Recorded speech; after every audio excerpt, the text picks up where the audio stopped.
Si vous deviez mourir maintenant, là, comme ça, direct, et que vous devez choisir entre un film, vous choisissez Spider-Man No Way Home ou Doctor Strange 2. Vraiment, c'est une vraie question, hein. Bonjour à toutes et à tous, on m'appelle Steven, vous l'aurez compris, nous allons parler des dernières rumeurs slash news autour de Doctor Strange Multiverse of Madness, parce que ce film va être tout simplement incroyable, je sens. On a de nouvelles informations avec de nouvelles précisions qui se sont apportées hier, et il y a de ça maintenant 2-3 jours, et évidemment, j'avais envie de revenir par rapport à ça, vous partager ma hype, mais aussi, pourquoi pas, théoriser, parce qu'il y a 2-3 trucs à dire, notamment concernant Wanda, concernant Professeur X de Patrick Stewart, notamment les Illuminati, Ultron, bref, ça va être n'importe quoi. Installez-vous confortablement, n'hésitez pas à théoriser en commentaire comme d'habitude, et nous c'est parti, on se charge de se hyper sur Doctor Strange 2.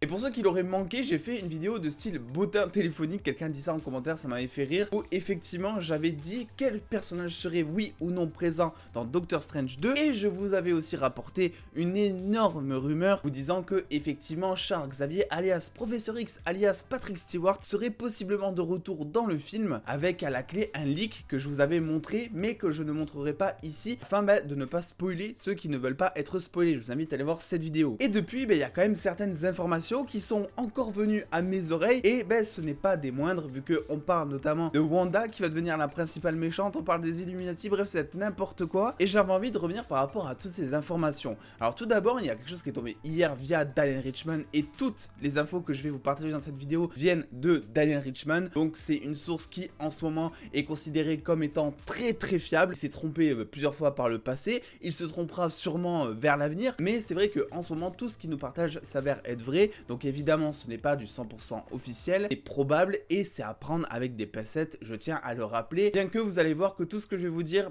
ça paraît mine de rien logique. Alors déjà la première nouvelle qui est tombée hier, c'est que Doctor Strange, pendant qu'il voyagerait un petit peu dans son multiverse, tomberait sur des robots Ultron. Avec cette petite précision qui n'est pas des moindres, comme quoi les robots d'Ultron n'appartiendraient pas à la même réalité que Doctor Strange, et que ça serait justement en voyageant qu'il tomberait sur eux. Et là on peut pas vraiment s'empêcher de faire le lien avec What If, qui a été officialisé comme étant canon au MCU. On a beaucoup théorisé sur ce fameux Dark Doctor Strange, on a beaucoup aussi théorisé sur ce fameux Captain Carter qui pourrait potentiellement être un des prochains membres des Illuminati, et on va y revenir après là-dessus. Et c'est vrai que bon, avec l'avant-dernier épisode, et je tourne cette vidéo au moment où le dernier épisode n'est pas encore sorti, on peut pas s'empêcher de penser que ces fameux robots Ultron viendraient notamment de la réalité de What If. Mine de rien, ça pourrait vouloir dire que Ultron, à la fin de What If, ne serait tout simplement pas mort, afin de contrôler ces robots. Que vous le savez, les robots d'Ultron ne sont contrôlables que par Ultron entre guillemets, sauf quand ils deviennent gentils des fois, comme ça a été montré dans What If, mais possiblement je pense que si Doctor Strange doit en rencontrer, ce n'est pas vraiment pour jouer aux échecs. Pourquoi selon moi c'est probable? Parce que What If a été officialisé comme étant canon au MCU, ça veut dire que ça prend en compte finalement les événements qui se passent dans les films en live action, et ça veut dire qu'en théorie, à tout moment, il peut y avoir un personnage de What If, ou n'importe quoi de What If, qui peut débarquer dans un autre film ou dans une autre série. Et mine de rien, les raccords, les théories qu'on peut se faire par rapport à ça sont pas si nombreux. On a eu du Shumagorat, on a eu du Captain Carter, du Dark Doctor Strange, on a maintenant ces robots, mais c'est vrai que même en cherchant, on se dit bon, les Marvel zombies, etc., c'est quelque chose qui ne sera potentiellement jamais dans un film du MCU. Là-dessus, je peux juste miser sur Doctor Strange 2, effectivement, parce qu'il a été teasé comme étant le film, entre guillemets, le plus horrifique du MCU. Ça serait vraiment le seul film où tu peux mettre des zombies, entre guillemets. Et c'est vrai que les éléments sont pas si nombreux que ça, et forcément, quand tu me dis qu'il y a des robots Ultron dont on n'a jamais entendu parler depuis des années dans le MCU, qui vont revenir dans Doctor Strange 2, alors que comme par hasard dans What If, il y a eu des robots Ultron, il y a de ça maintenant quelques mois avant la sortie du film, oui, je peux pas m'empêcher de me dire que c'est forcément lié. On passe maintenant à un gros pavé. Daniel Richtman nous a partagé à un moment tout ce qu'il savait sur le film, avec des fois plus ou moins de précision, et vous allez voir que c'est très intéressant,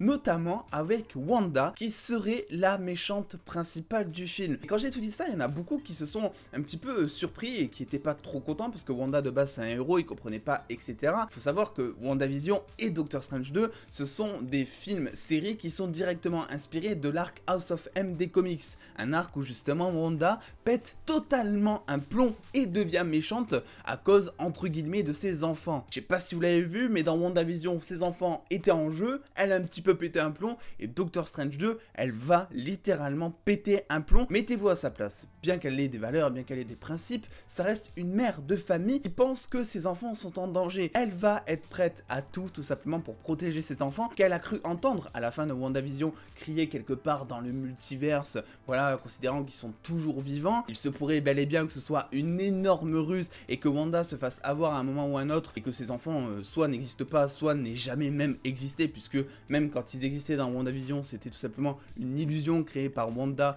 dans son monde créé par Wanda justement. Donc oui, Wanda méchante, j'y crois totalement, et en plus de ça, je suis ultra hypé parce que Wanda est le personnage le plus puissant, et quoi de mieux pour un scénariste que de vouloir montrer la puissance d'un personnage en le faisant devenir méchant. On le sait tous, que ce soit dans Star Wars, dans le MCU, les personnages les plus puissants sont généralement les plus méchants parce qu'ils utilisent la colère, quand on la rage, tout ce que vous voulez quoi en fait. Et ça ne s'arrête pas là parce que vous le savez, il y a donc un nouveau héros qui va être introduit dans ce film, notamment America Chavez, qui en gros possède la faculté de pouvoir ouvrir des portails un petit peu partout et donc de pouvoir voyager dans le multiverse. Quelque chose donc de très utile si tu veux justement voyager, notamment pour partir à la recherche par hasard de tes enfants. Et Daniel Richman ici nous dit que dans ce film, Wanda va être à la poursuite de America Chavez afin potentiellement de pouvoir voyager dans le multiverse. Il y a des rumeurs aussi qui courent selon laquelle en fait Wanda arriverait d'elle-même à voyager dans le multiverse, mais seulement sous forme astrale, ce qui lui permet pas d'utiliser tout le potentiel de ses pouvoirs, etc.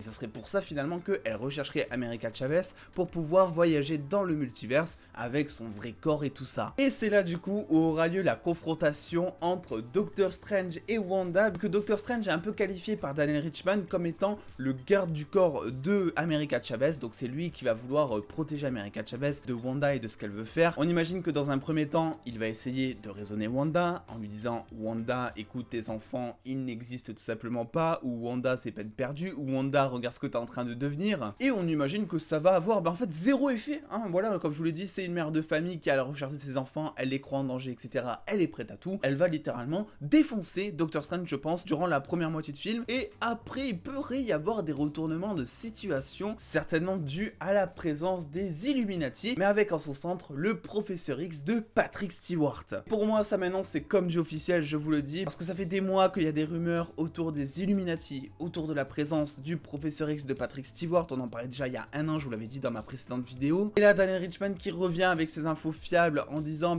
oui, en fait, Patrick Stewart, il est au centre des Illuminati, c'est lui un petit peu qui commande tout.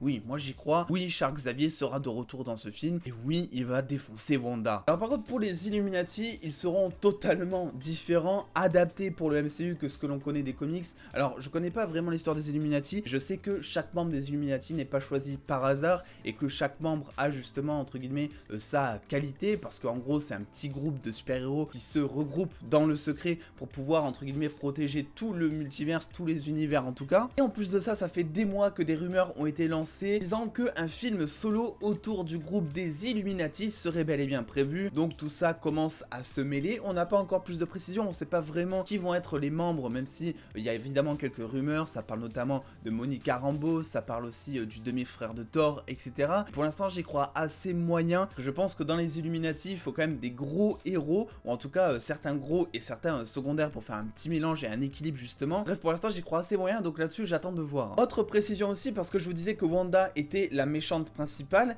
mais effectivement, il y a quelques mois, je vous disais que Shuma-Gorath avait été reporté comme étant un des méchants principaux du film, et selon Daniel Richman, il n'aurait que peu de présence, et je dois dire c'est tant mieux, parce que j'avais peur de me trouver avec un espèce de Starro à la Suicide Squad qui veut bouffer tout le monde, etc. pendant tout le film. Ça pourrait d'ailleurs possiblement être Wanda qui libère tout simplement Shuma-Gorath afin de se défendre, de s'en servir en tout cas comme sbire, ou comme je vous l'ai dit, ça pourrait être Kang le Conquérant derrière, parce que oui, on ne l'oublie pas, il est le grand méchant de cette phase-là. Une dernière chose aussi, c'est que Daniel Richman nous dit qu'il va y avoir beaucoup de personnages, beaucoup de caméos dans ce film, et ça, on s'y attendait forcément, parce qu'il y avait déjà des rumeurs qui disaient que, en fait, si vous voulez, par exemple, je sais que Tom Cruise, à un moment, avait auditionné, je crois, pour jouer Iron Man, et ben ça pourrait clairement être dans le film, en nous montrant, par exemple, un Iron Man d'une autre réalité qui serait interprété par Tom Cruise quelques secondes. Bref, des petits caméos comme ça qui pourraient faire plaisir, un petit clin d'œil aux fans de longue date entre guillemets, mais aussi des caméos de certains personnages d'une réalité différente de ceux qu'on connaît déjà. Il y a déjà certaines rumeurs qui parlent du Baron Mordo, qu'on verrait un de ses variants, voire plusieurs de ses variants dans le film. Pour l'instant, on attend de voir évidemment, mais c'est juste dans l'optique ici de vous dire que effectivement, vu qu'on va être au centre du multivers, multiverse, c'est obligatoire. Ils vont nous montrer des personnages que l'on connaît déjà, issus d'autres réalités, afin de comprendre vraiment l'ampleur que peut avoir le multiverse. C'est quelque chose qu'on a déjà eu dans Loki, mais qui était centré uniquement autour d'un seul personnage. Et ici, le voir à différentes échelles, je pense que ça peut avoir son impact. En parlant de variants justement, qui nous dit pas non plus qu'on aura ce fameux Dark Doctor Strange dans le film? Alors pour l'instant, c'est un peu tôt pour théoriser là-dessus, parce que on sait que Doctor Strange sera présent dans Spider-Man No Way Home, on l'a vu, il se comporte assez bizarrement, ce qui pour l'instant nous fait théoriser sur le fait de dire que effectivement ce Doctor Strange dans la bande-annonce pourrait être Dark Doctor Strange, et que le vrai Doctor Strange pourrait être prisonnier quelque part, enfermé ou en PLS ou j'en sais rien. Mais ce que je veux dire, c'est qu'on n'est pas à l'abri non plus, vu que je parle de variants, d'avoir plusieurs Doctor Strange, et donc d'avoir ce Doctor Strange de What If qui a donc été introduit, et qui, je le rappelle, est une série canon au MCU de manière officielle, à côté du Doctor Strange que l'on connaît tous, gentil, sorcier suprême, bien intentionné et avec sa petite mèche rebelle. Bref, voilà, je voulais absolument revenir sur tout ça. Alors de base, j'avais prévu d'insérer ça dans une vidéo décryptage MCU, mais je me suis dit que j'allais peut-être un petit peu trop parler, un petit peu trop théoriser, un petit peu trop être hypé, donc c'était peut-être plus sage d'en faire une vidéo dédiée. En tous les cas, vite fait, en conclusion, n'oubliez pas que tout ça, ça reste évidemment de la rumeur à prendre avec des pincettes. Bon, c'est Daniel Richtman, donc c'est fiable, surtout en ce moment, mais on sait jamais, comme je vous ai dit, il va sûrement très vite se tromper très bientôt, parce que là ça fait 6 mois qu'il s'est pas trompé, le type, il va falloir qu'il se trompe un jour, c'est pas possible. Au moment, il y a Kevin Feige, il va arriver, il va le payer limite pour pas qu'il partage ses infos. Donc voilà, prenez des pincettes, tout est dit, vos théories en commentaire comme d'habitude, est-ce que oui ou non vous attendez ce film? N'oubliez pas de lâcher le petit pouce bleu si cette vidéo vous a plu et de venir me suivre sur les réseaux sociaux pour voir beaucoup plus de news en exclusivité et en avance. Et en attendant les dos, prenez soin de vous, faites-vous bien kiffer, des bisous les dos.